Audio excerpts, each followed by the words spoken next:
নমস্কার বন্ধুরা, আমি মৌসুমি টেস্টি টিপসে আপনাদের অনেক অনেক স্বাগতম। আমার আজকের রেসিপি পুরীর বিখ্যাত খাজা। জগন্নাথ দেবের প্রসাদ হিসাবে আমরা এই খাজা নিবেদন করে থাকি। আজকে আমি আপনাদের সাথে খাজার রেসিপি শেয়ার করব। একদম মুচমুচে রসালো খাজা। অনেক সময় এই খাজাই দোকান থেকে আমরা কিনে খাই, কিন্তু এই খাজাই আজকে আমি আপনাদের বাড়িতে বানিয়ে দেখাবো। খাজা বানাবার জন্য ময়দাটাকে মেখে নেব। আমি এখানে 2 কাপ ময়দা ব্যবহার করছি। 2 কাপ ময়দা নিয়ে তার মধ্যে দিয়ে দিচ্ছি সামান্য নুন, চিনি ও 2 টেবিল চামচ ঘি। ঘি দিয়ে যদি ময়াম দেওয়া হয় তাহলে খাজাগুলো নরম হয় আর স্বাদটাও ভীষণ ভালো হয়। আপনারা চাইলে ঘিয়ের জায়গায় অবশ্যই সাদা তেল ব্যবহার করতেই পারেন। ময়াম যত ভালো মতো দেওয়া হবে খাজা ততই মুচমুচে হবে আর মুখে দিলেই মিলিয়ে যাবে। দেখুন আমার ময়াম দেওয়া খুব ভালো মতন হয়ে গেছে, 1 মুঠোর মধ্যে চলে আসছে আর ভাঙলেই পুরো ঝুরঝুর হয়ে পড়ছে। ঠিক এইভাবেই কিন্তু ময়ামটা দিতে হবে। এবার অল্প পরিমাণে জল দিয়ে ময়দাটা মেখে নেব। ময়দাটা মাখা হয়ে গেছে আর ময়দাটা একটু শক্ত করে মাখতে হবে, একদম নরম করে মাখলে হবে না। এবার ভালো করে মেখে রাখা ময়দাটা 15 থেকে 20 মিনিট ঢাকা দিয়ে রেখে সেট হতে দেব। ময়দাটা সেট হতে হতে চলুন চিনির রসটা বানিয়ে নিই। চিনির শিরা বানানোর জন্য আমি এখানে 200 গ্রাম চিনি নিয়েছি আর 1/2 কাপ পরিমাণে জল দিলাম। গ্যাসের ফ্লেমটা হাই ফ্লেমে করে দিয়ে চিনিটাকে মেল্ট হতে দেব। এই শিরাটা খুব বেশি মোটাও হবে না আর খুব বেশি পাতলাও হবে না, একটু চটচটে ভাব হবে, সেই রকমই শিরা তৈরি করে নিতে হবে।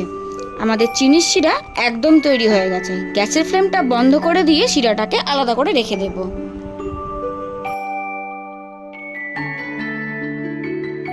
ময়দাটা ভালো করে সেট হয়ে গেছে। আরও একবার হাতে করে মেখে নিয়ে লেচি কেটে নেব। যেরকম আমরা লুচি তৈরি করি তার থেকে একটু বড় সাইজের লেচি কেটে নেব। 200 গ্রাম ময়দাতে আমি এখানে 5টা লেচি কেটে নিয়েছি। এবার একটা লেচি দিয়ে রুটির মতো বেলে নেব। আর যে রুটিটা বেলবো সেই রুটিটা কর্নফ্লাওয়ার ছড়িয়ে বেলবো। এর মধ্যে আটা বা ময়দা কোনো কিছু সরালে হবে না। কর্নফ্লাওয়ার ছড়িয়ে নিয়ে খুব পাতলা করে রুটিটাকে বেলে নেব। যত পাতলা হবে খাজা কিন্তু তত ভালো হবে। এইভাবে সবকটা লেচি রুটির আকারে বেলে নেব। শেষ রুটিটা বেলে নিয়ে আমি চাকির ওপরেই রেখে দিয়েছি।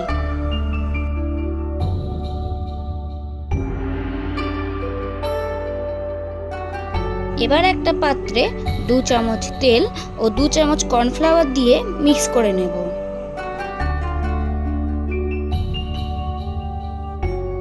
এবারে একটা ব্রাশের সাহায্যে খুব ভালো করে রুটির উপরে মাখিয়ে নেব। যদি ব্রাশটা না থাকে তাহলে হাত দিয়েই করবেন। তেল ও কর্নফ্লাওয়ারের মিশ্রণটা ভালো করে মাখিয়ে নেওয়ার পর ওপর থেকে বেলে নেওয়া আরও একটা রুটি দিয়ে দিলাম। তার উপরেও ঠিক একই রকমভাবে তেল ও কর্নফ্লাওয়ারের মিশ্রণটা ব্রাশ করে নেব। এইভাবে যে রুটিগুলো আমি বেলে রেখেছিলাম তেল ও কর্নফ্লাওয়ার মিশ্রণটা ব্রাশ করে দিয়ে একে একে রুটিগুলো ওপর থেকে দিয়ে দেব। এবার সবকটা রুটিকে একসাথে এইরকমভাবে রোল করে নেব। এইভাবে হাতের সাহায্যে চেপে চেপে দিতে হবে যাতে ভাজার সময় খুলে না যায়। সাইডটা প্রথমে একটু কেটে নিচ্ছি, তারপরে 1 ইঞ্চি সাইজের মতো করে আমি কেটে নেব। দেখুন আমি পুরো 1 ইঞ্চি করে কেটে নিয়েছি। আপনারা চাইলে 1 থেকে 1.5 ইঞ্চি সাইজের কেটে নিতে পারেন। এবার কেটে রাখা লেচিগুলোকে হাতের সাহায্যে এইভাবে প্রেস দিয়ে দিয়ে বেলে নেব অথবা রোলিং পিন দিয়ে খাজার সাইজের বেলে নেব। সবগুলো লেচিকে এইভাবে আমি বেলে নেব। এবার খাজাগুলো ভাজার পালা। খাজাগুলো ভাজার জন্য কড়াইতে বেশ কিছুটা তেল গরম করতে বসিয়েছি। তেল গরম হয়ে এলে গ্যাসের ফ্লেমটাকে মিডিয়াম রেখে একে একে খাজাগুলো তেলে ছেড়ে দেব। আমি খাজাগুলো ভাজার জন্য তেলের সাথে 1 চামচ ঘিও ব্যবহার করেছি। আপনারা চাইলে ঘিটাকে অ্যাভয়েড করতে পারেন। খাজাগুলো লালচে করে ভাজা হয়ে গেলে ছেঁকে তেল থেকে তুলে নেব। ভালো করে তেল ঝরিয়ে নিয়েছি।